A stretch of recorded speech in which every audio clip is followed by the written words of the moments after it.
Have you ever found yourself in the middle of a crowded party, surrounded by people, maybe even people you've known for years, yet feeling completely, utterly, and inexplicably alone? Oh, yeah. It is a profoundly isolating feeling. It really is. But ironically, it's also one of the most universal human experiences. I mean, we live in a world that constantly bombards us with these images of effortless camaraderie, you know? Right, like you open social media and everyone seems to have their perfect, frictionless, beautifully curated group of friends. Exactly. We see those beach barbecues or the spontaneous weekend getaways, and we secretly wonder to ourselves, do I actually have any real friends? Yeah, or like, is there something fundamentally broken about my social skill? Exactly. Well, welcome to the deep dive. Today's mission is to decode a part of life that society pretends is just this natural given, but is actually, honestly, incredibly difficult. So difficult. Making and keeping real friends. We're pulling back the curtain today using this brilliant source material from the book, The Secrets of Successful Friendships by the School of Life. And, if you take one thing away from our discussion today, let it be this friendship is not a matter of luck. Right. It is a highly specific, learnable skill.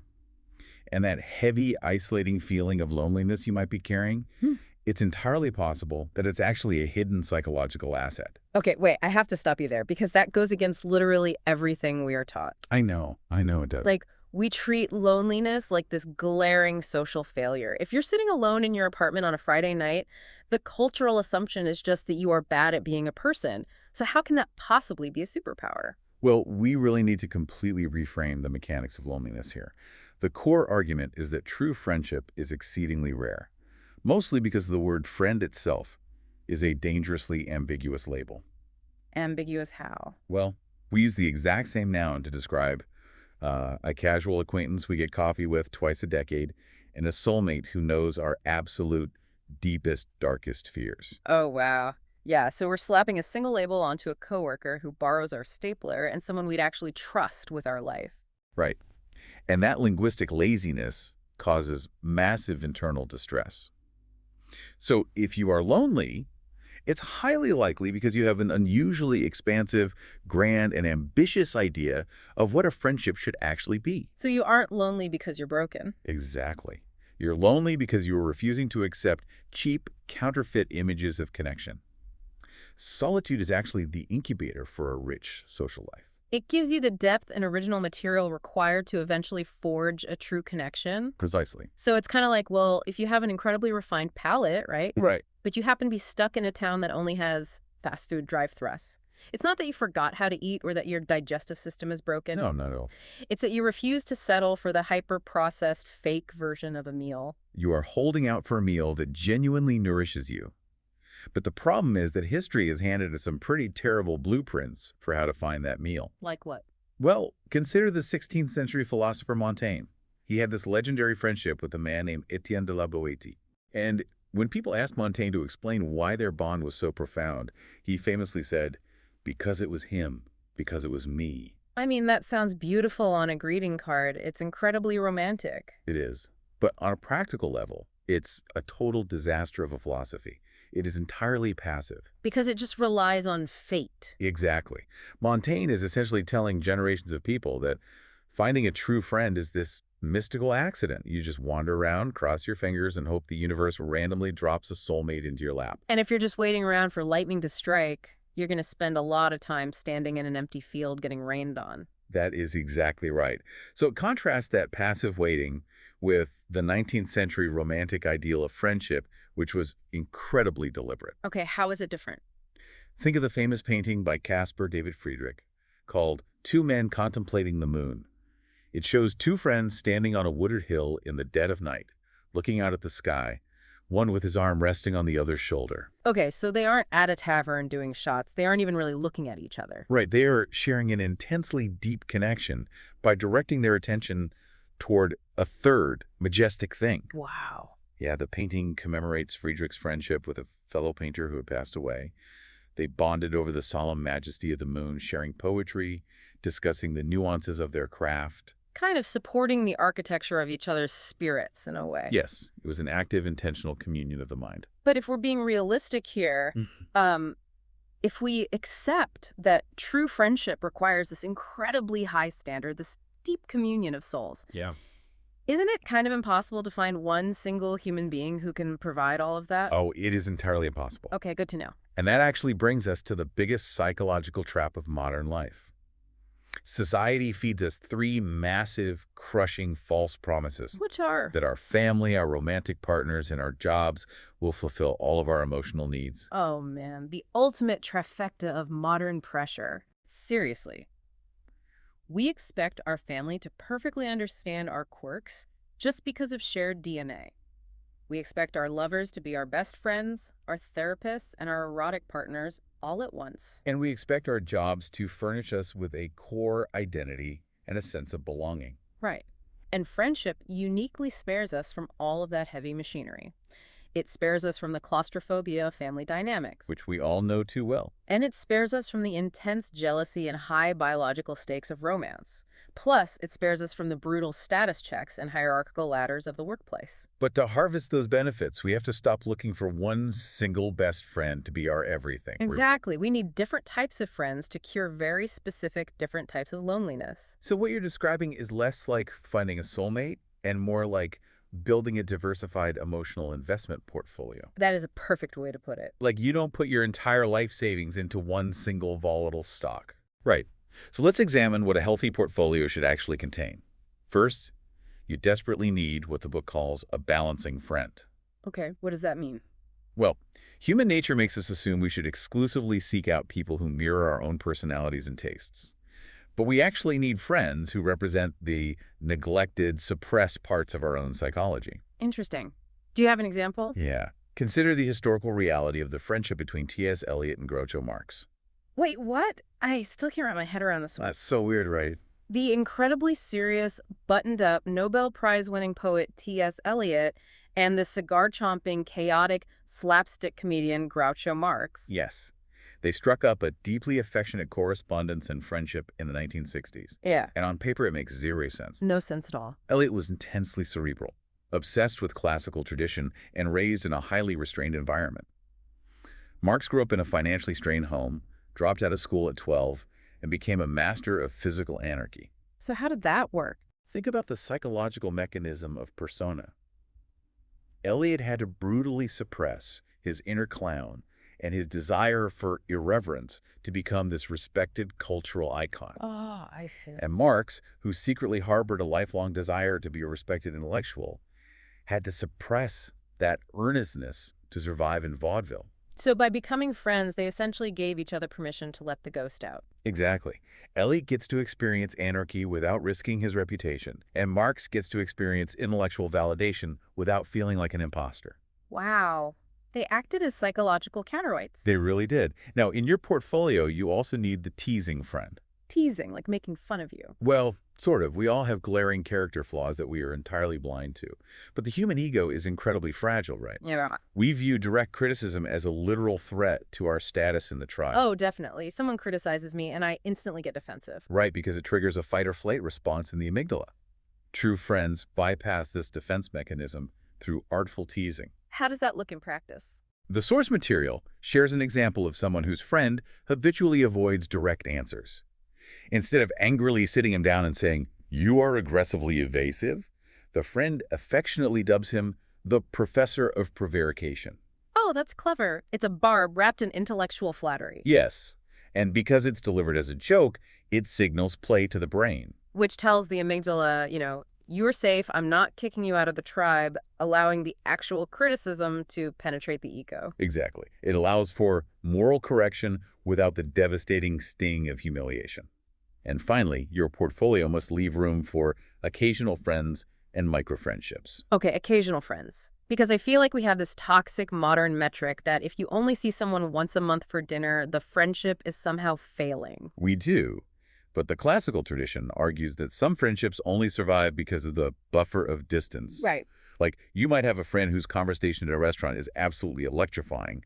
But if you spend a week in an Airbnb with them, you discover they meticulously alphabetize their groceries. And it would literally drive you into a homicidal rage. Right. The distance is the structural integrity that protects the magic of the connection. Okay, that makes sense. What about micro-friendships? This scales all the way down.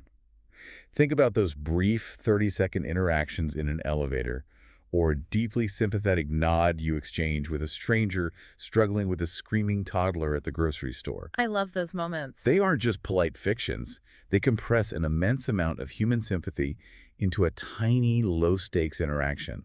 They provide a biological hit of belonging.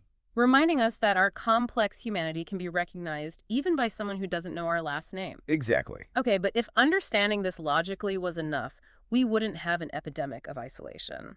If I'm listening to this right now and I want to build this diversified portfolio, what is actually stopping me? Why are we all still so miserable? The barrier lies in societal habits that actively, aggressively sabotage human connection.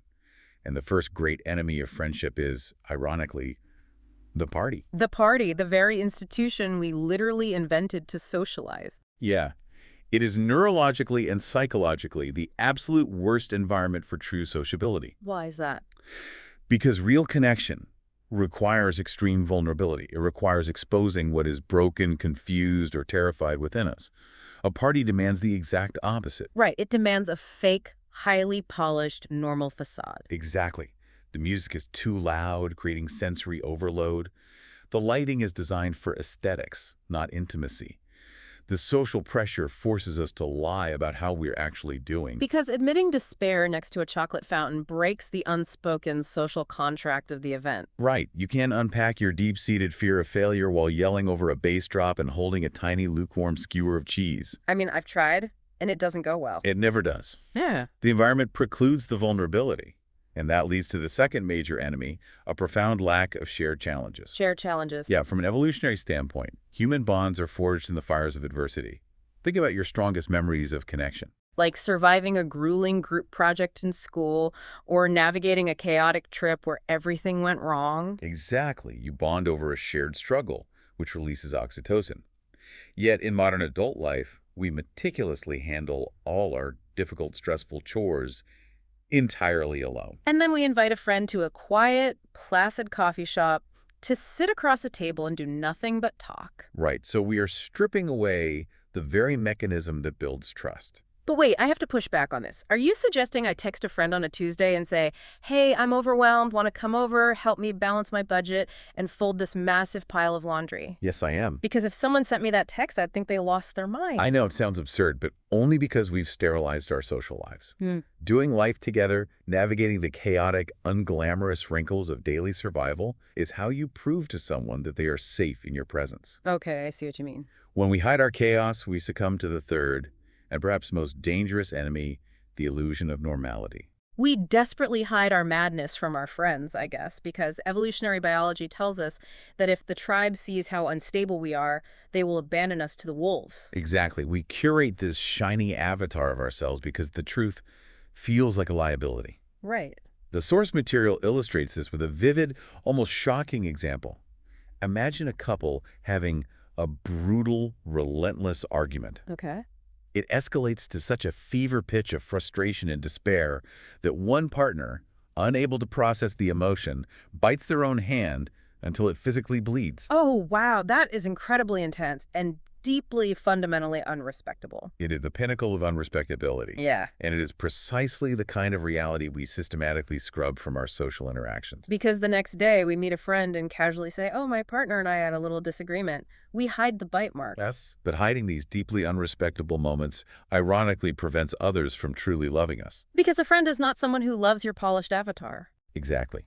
A friend is someone who can look at the literal bite marks, look at the terrifying madness of your internal life and say, I am a broken, crazy human too. You are safe with me.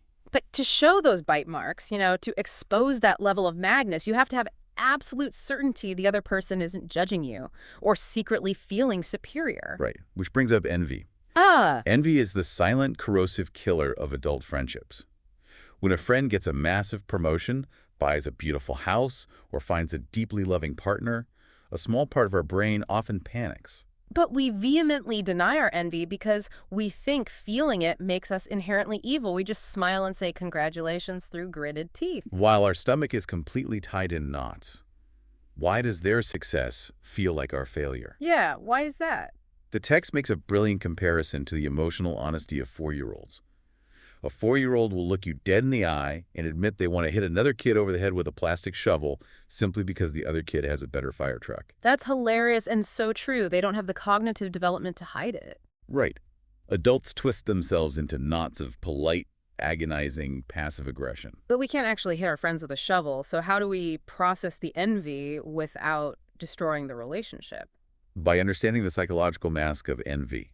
Envy is almost never about actually wanting the physical boat or the promotion your friend got. What is it about then? Deep down in our primal hardware, envy is a terror of abandonment. We fear that because our friend has ascended the hierarchy, they will no longer need us and they will leave us behind. Oh, that makes so much sense. Right. So the solution isn't for them to transfer their wealth to us.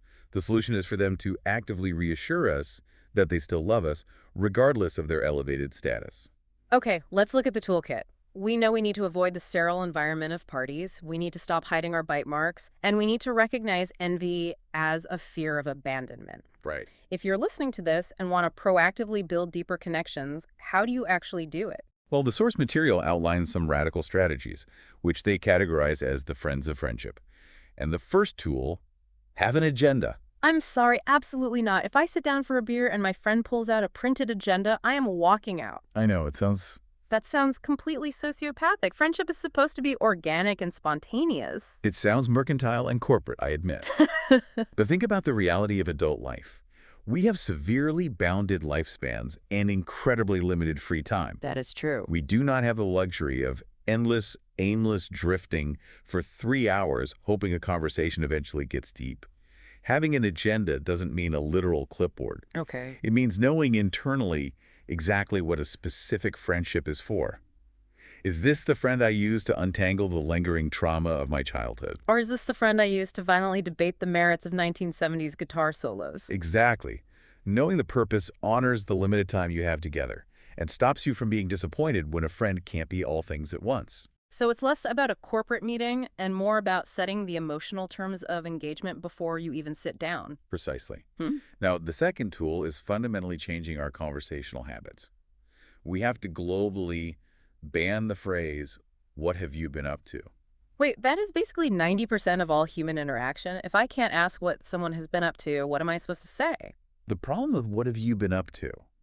is that it forces the brain to recount a chronological resume of events. I went to the grocery store, I sent some emails, my car broke down. Right. It's mundane data reporting. It completely bypasses the emotional state.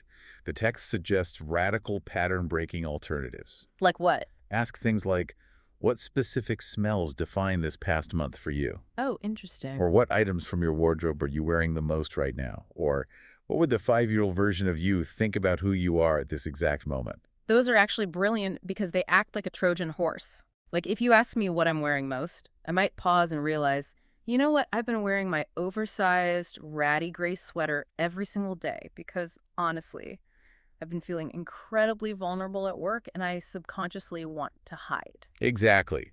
You bypass the data and get straight to the raw emotion.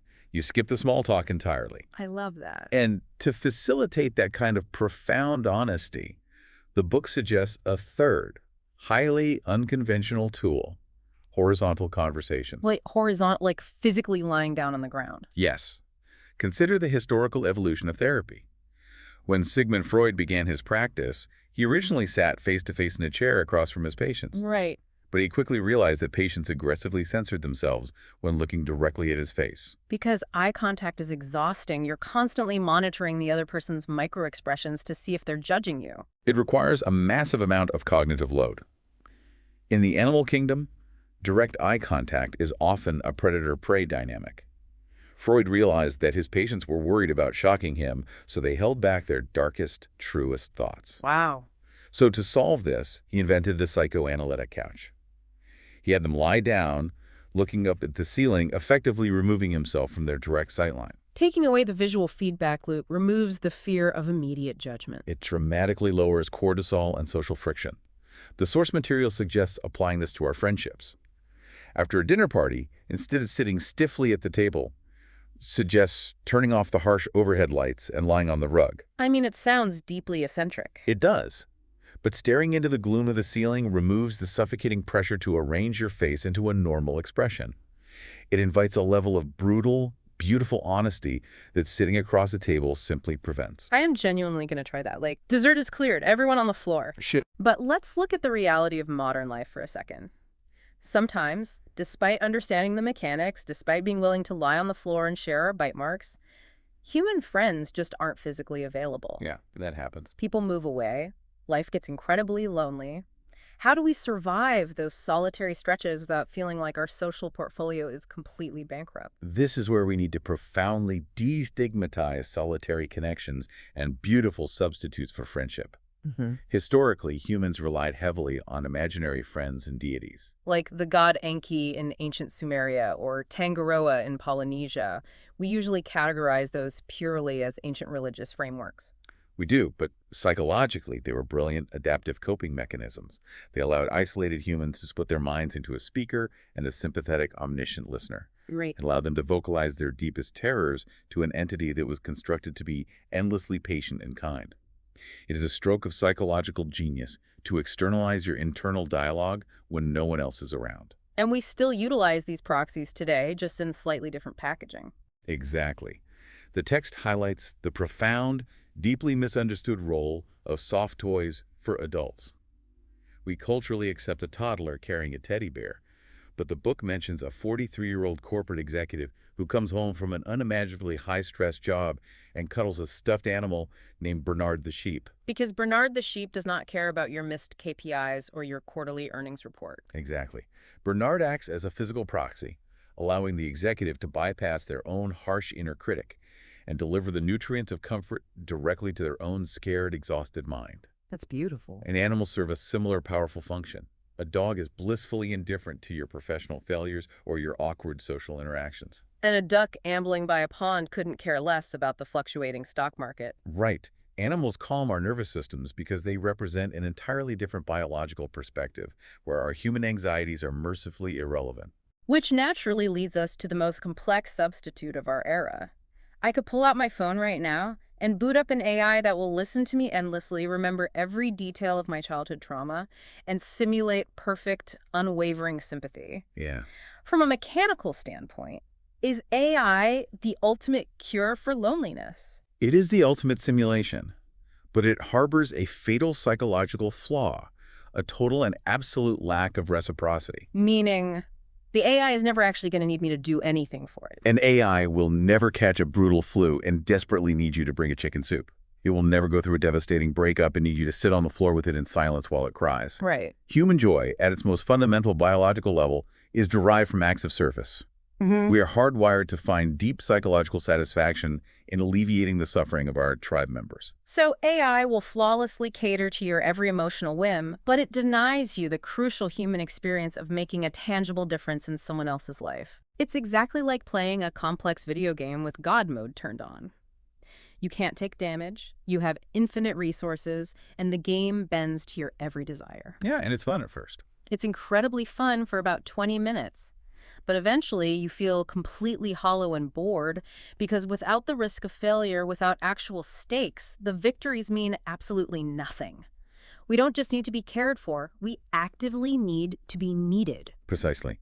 If we outsource all of our emotional processing to unfeeling machines that don't require our care in return, we risk ushering in an era of unprecedented, comfortable, but entirely hollow loneliness. Let's bring all of this together. If you are listening to this right now and you are feeling the heavy ache of loneliness, do not view it as a symptom of your brokenness. View it as evidence of your noble, uncompromising standards for human connection. Beautifully said. True friendship is not a lucky accident you stumble into. It is a deliberate art form. It's built on skipping the sensory overload of parties, folding laundry together in the trenches of daily life, lying on the floor in the dark to bypass our defensive egos, and having the courage to show the bite marks on our hands. It requires the bravery to treat our social lives with the exact same deliberate ambition and strategic thought that we apply to our careers or our romantic pursuits. As we wrap up this deep dive, I want to leave you with one final, slightly uncomfortable thought from the source material. This is a good one. The book explores the historical concept of relegating friends. Just as a talented pianist eventually outgrows a wonderful teacher once they've learned everything that specific teacher can provide, we naturally outgrow friends who have fulfilled their essential role in a specific chapter of our lives. Historically, we would gently and naturally let them fade away. Right. And it is a painful but entirely healthy and necessary part of our emotional evolution. But in our modern digital era, social media makes this natural shedding process almost impossible. We never really lose anyone anymore. We just passively, endlessly observe their curated avatars on our feeds for decades. It's so true.